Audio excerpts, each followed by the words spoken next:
My fellow Americans, brought the White House into the digital age. First president to live tweet.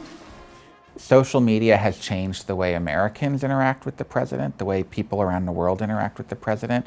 We no longer only see him through sort of formal set speeches on television or interviews or news conferences, but you see his personal thoughts in real time. The president first tweeting, Trump tweeting. Series of tweets. President tweeted. I think the major difference is just the speed with which information moves today. Cable news brought an immediacy to the news that traditional broadcast media didn't have. With the internet and social media, there are other ways that we get that information, and sometimes even faster than we get it through cable news. The presidency is not seen in quite the same mysterious or grand ways that we like to think of it. I mean, everybody talks about having respect for the office of the presidency and that there is an aura around that. I think that's still generally correct, but this president has demonstrated that there is a way to communicate, in a sense, viscerally with the American people. Maybe I wouldn't be here if it wasn't for Twitter. Should I keep the Twitter going or not? Keep it going?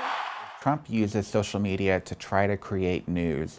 Obama used social media to amplify the news he was creating elsewhere, to amplify key lines in his speeches, to sort of send around video clips or generate support for certain initiatives. Trump actually, the news originates on Twitter with Trump, and he'll actually tweet something out and then sit back and turn on cable news and try to see how long it takes before the cable news anchors step in with a breaking news bulletin. President Trump just said this. He loves that. There are certainly security concerns about the president's personal communications devices.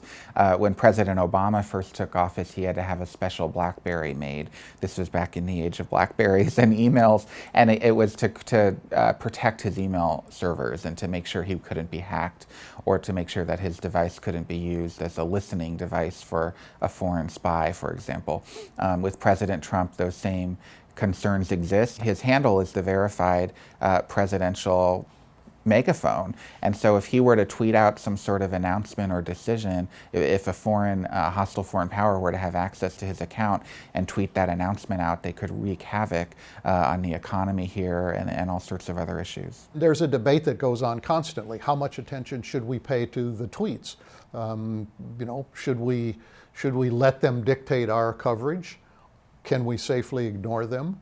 We know that a tweet is, in fact, a presidential statement. The president's ability to set that conversation and to know that he's setting that conversation and to send us off in one direction or another at a moment when there may be other things that we should be covering is part of the tension of covering this president.